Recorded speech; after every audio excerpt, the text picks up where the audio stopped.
Eliot Shorr-Parks here with Matt Lombardo for NJ.com. We're here at the Eagles facility. Just listening to Nick Foles talk. Obviously, quarterback's not going to be a need for the Eagles, but we're going to talk about what their biggest needs are post-free agency heading into the draft. So, Matt, what do you think the Eagles' biggest need is? I think, Eliot, it comes down to cornerback. And you look at the additions in free agency, you bring in Alshon Jeffrey, you bring in Torrey Smith, you really bolster the wide receiving core, which was arguably this team's biggest need on offense a year ago. But in free agency, they cut loose Leotis McKelvin.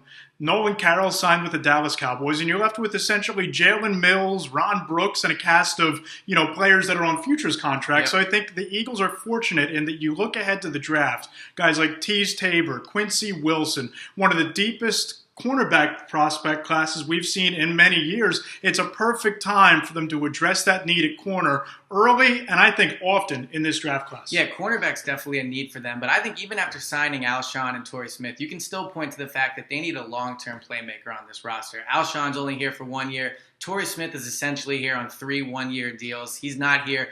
You can't say either is definitely here for the long run. Howie said at the beginning of the offseason, end of last season, the biggest need for them was a long-term playmaker for Carson Wentz, somebody he can grow with and develop with.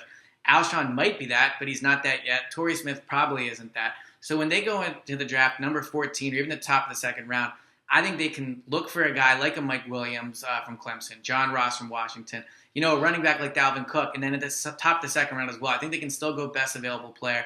But outside of quarterback, I would say long-term playmaker is their biggest need. So obviously, after going 7 and 9, they do have a lot of needs.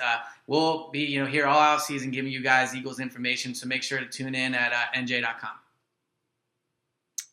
All right.